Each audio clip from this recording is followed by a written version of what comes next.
Today's Gospel brings us to the first day of the week. While it was still dark, Mary Magdalene discovered the empty tomb. It was still dark, the Gospel says, dark from the previous days of suffering and agony, having witnessed tortured Christ bear his cross on which he was crucified. For Mary Magdalene and the apostles, it was still darkness. That first day of the week can also bring us to the very first day of creation. In that beginning, there was also darkness, as when God created the heavens and the earth. The earth was without form or shape, with darkness over the abyss, as the book of Genesis says. That darkness changed on the first day of creation, as when God said, "Let there be light," and there was light. On the first Easter morning, there was also the light. Christ, the light of the world, rose from the dead. He is the light that shines in the darkness, and the darkness has not overcome him. The light that shines in our hearts to give the light of the knowledge of the glory of God. Today is the first day of the week. At the same time, the eighth day. What does eighth means? It means a new beginning.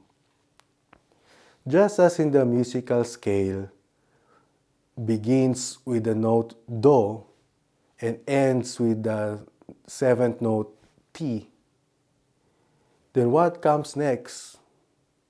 The eighth note, which is Do again, but with a higher note, which begins a new set of musical scale. In the calendar, the week begins with a Sunday and ends on a Saturday. The eighth day then is simultaneously the first day of one week and the final day of the last, and has the same name, Sunday.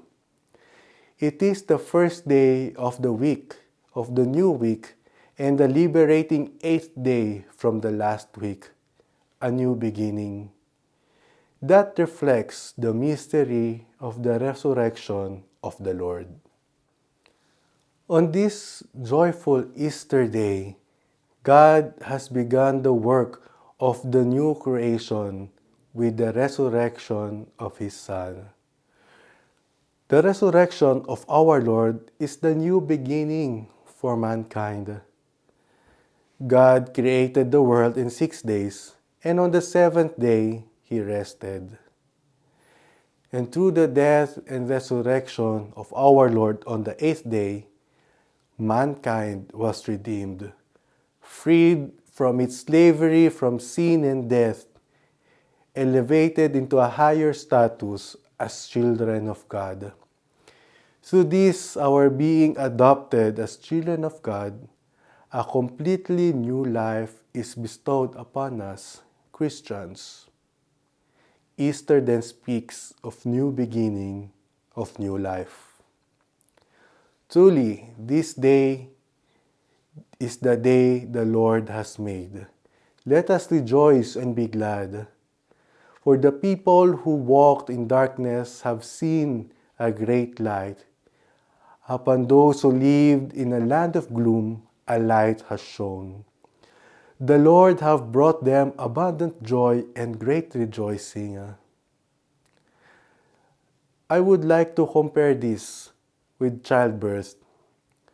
The intense days of sorrows, of passion and death are like the indescribable, burning and heavy pains of childbirth.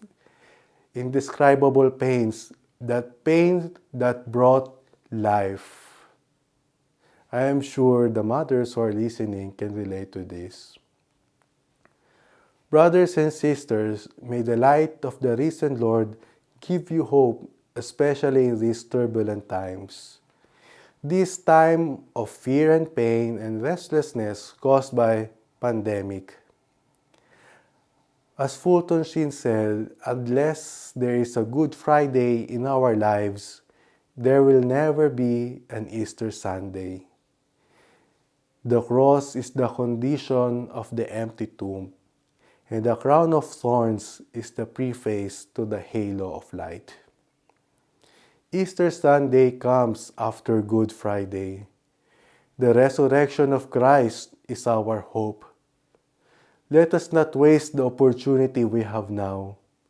Let us use this time to begin again, to seek the new life Christ has in store for those who carry His cross.